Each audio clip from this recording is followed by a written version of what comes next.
Hello everyone, welcome to another quick tutorial. Today we're going to be going over like a little mini build for a survivor door. So just a quick reminder, essentially all it is a defensive door where it will protect anyone going through it if it is on like the defense mode. And if it's on safe mode, you can just walk through it, flip it on, these turn into a bubble column, which will then kill your victims. Um, and so how to build it, let's go ahead and strip away all the building and look at the actual mechanics first. So for this build, you're going to need 10 redstone paste, that's 5 on each side, 2 redstone torches, 2 observers, 2 soul sand, 2 dispensers, 4 scaffolding, 2 target blocks, and 2 solid blocks of any kind. On this example, I used those stone bricks right there and there. And then you'll need an additional 2 water buckets, and you'll need some water buckets just to waterlog these. Now you can do the kelp trick. Growing kelp turns all water blocks into water source blocks, or this is small enough where you could probably just use water buckets. Now for the scaffolding, it is important to note here that I did waterlog all the scaffolding. That's because during primary testings, when I was doing this with all of the wood blocks and everything, I got a little bit of fire tick spread to happen. And so just to like, as an extra caution, what I did was I waterlogged all of the scaffolding as well. That way the lava that's sitting on it can't possibly spread anywhere else. And that's essentially the basics. And then I will go ahead and move on to some alternate builds, some other ideas, and then look at more of a kind of more of a finished product. Um, Not with all of this Frankenstein version of all the options, but just a single option with a little bit cleaner design. Okay, so let's go ahead and build this. So we added the water buckets and glow lichen. So we're going to go ahead and start up this tutorial. So we're going to start by digging out a 4 by 5 square, 3 blocks deep. And we're going to get one of our observers and our 2 soul sand. And then just any blocks that you want for the flooring here. So I'm going to go ahead and just walk 2 in and go ahead and put my soul sand down right there.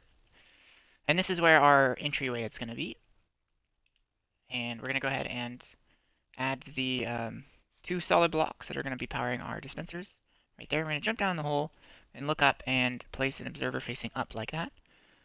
And then now we can actually fill in that other block. So we don't need to dig out the entire block 3 deep, just enough to put our observers into play here. So while I'm down here, let's go ahead and add these 2 blocks as well, and then put the other observer in the exact other corner. And that's it. Now let's go ahead and grab our redstone paste from earlier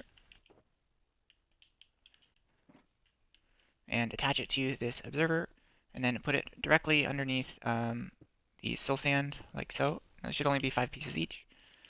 So let's go ahead and remove that. Now we just need to take a target block and redirect that redstone paste into the middle. See how it kind of gets that line there. Now I'll pull it up into the target block. Now if we just go ahead and grab our redstone torches now. And then we're going to need our dispensers, our water buckets soon after. So torch and torch on either side. And then a dispenser and a dispenser.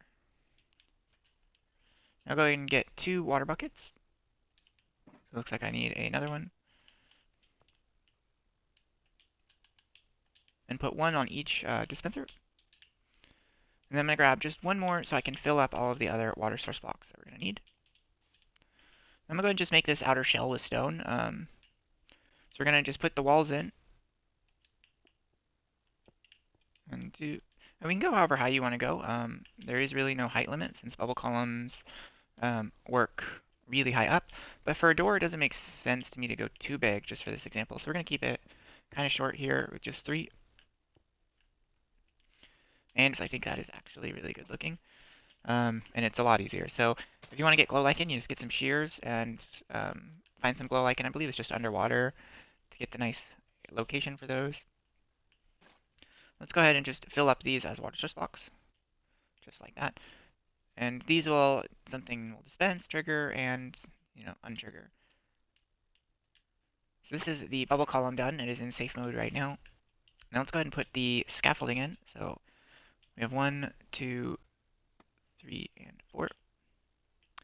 And there is the 4 scaffolding. And I'm just going to go ahead and put a wall up here.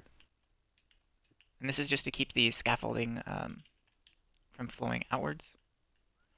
So we can go ahead and just cover this up. Extra wall here. And now we just waterlog the scaffolding like this, aiming kind of at that solid block through the scaffolding. And now we just need to make our little lava pit. Now, technically, I suppose you don't need 2 full water source blocks. That's just what I ended up using. So let's go ahead and grab our lava.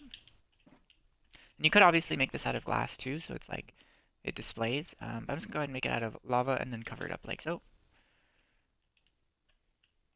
Now let's put on our lights to trigger the system. So we have some redstone lamps, so 2 redstone lamps. 1. And the bubble column should be on, and we are dying. And this should turn them off. Now all we need is a lamp, or a lever, I mean. And boom. Bubbles are on, and bubbles are off. Through it. Bubbles are on, and bubbles are off. So that's essentially the basic build. We can add 2 redstone lamps to our list of required ingredients.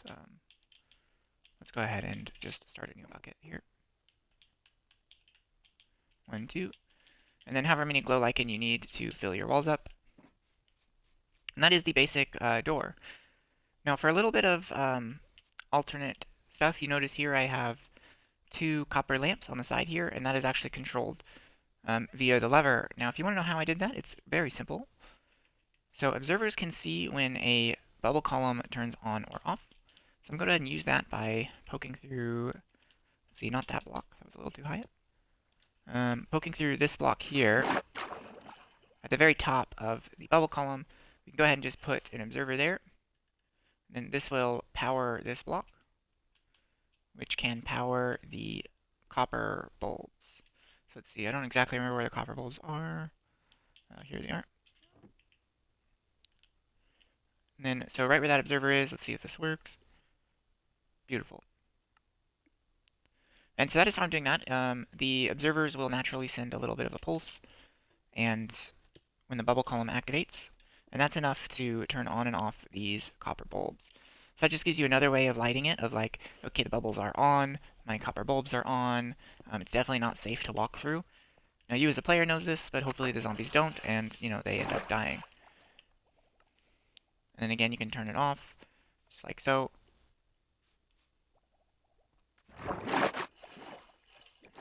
Now if it's a closed system, you won't have these issues of like messing up your lamps like I kind of just did there, because when it's on, you obviously can't get through there to flip on the other side. So in that way, everything stays nice and clean. If you have multiple entrances, you might have to think about that. Maybe put a little reset toggle on it, something like that. But that is it for the basic build. We're gonna I'm gonna try to build one other alternative. Let's see if I can do it. The idea is to basically have all 3 of these being dispensers with buckets to completely remove the water when the door is open, and when you go ahead and close it, it will completely put the water back in, turning it into a security door. And that's just to add a little bit more feedback of whether the door is open or closed. However, if you like the water look, then this is probably the best and easiest design to go for. It's just a single dispenser on the bottom, and then potentially the observers on the top. And then I would definitely recommend the lamp on the bottom, because I think that feedback is just easier to obtain in survival, and is way easier to just build. But I do kind of like the copper lamp variants. Okay, I'll see you next time, next little time jump.